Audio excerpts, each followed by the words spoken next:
Ayan ang ating malunggay. Gawa tayo ng ulam. Ayan, pa tayo. Kaso wala akong holder na cellphone. Kamay-kamay lang. At huwag lang maputol. Para naman mahirap kunin ng isang kamay lang. Dahil lipat tayo din sa kabila. Ito. Ito na lang para abot na isang kamay. Kunti lang naman. Oh, yan. Ito. Paalam tayo guys ha. Hindi tayo nang basta-basta. Ayun. Ayan. Kamay na lang. Ayan. Nakakuha na tayo guys. Ayan. Pwede na yan. Ayan. Ayun. May tira pa naman. Okay. Langgam. Hindi ko naman ubusin to. Siguro mga 1, 2, 3, 4 mga 6 na tangkay ang ihalo ko sa gata. Tapos yung natitira, dalaga ko naman, lagyan ko ng luya, iinumin ko naman. Yan. Okay. Bili tayo ng sangkap, kamatis, saka sibuyas, bawang.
Ayan guys, kain tayo.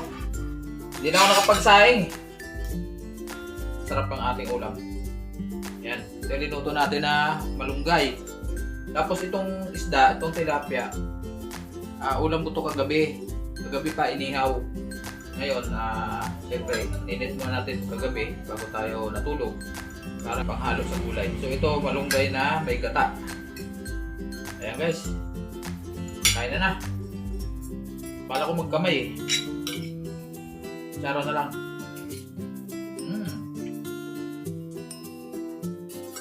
Siyempre masarap ito pag may sili. Tayo lang natin para hindi masyado mahang.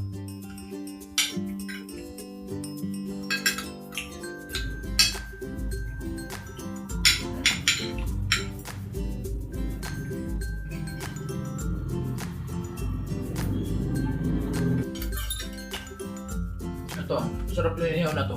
Ang dami niya palaman na mga sibuyas, kamatis. Sarap magtimpla yung ewan to. Binili ko lang yan. Pero kagabi, tinanggal ko na yung mga palaman kasi papapanis.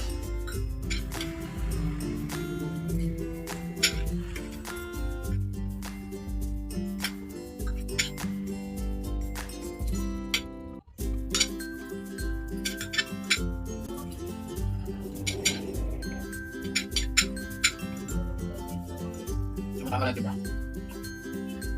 Ito na nilagyan ng kalat. May luya naman.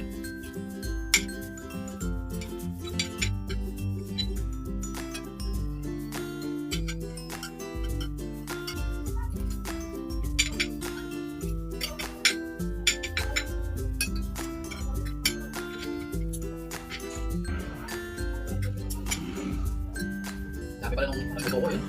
Dahil kayo. Kaya pagkatapos ko lutuin yan, sumakot sa plastic ko pinapako. Pinanghalian ako ng 11, mas 11, panganin. Naluto ko ng mga 12:30. Matay ng gulay.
Okay.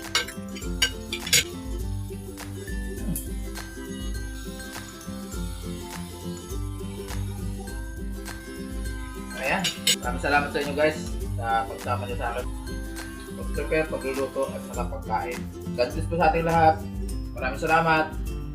Bye-bye.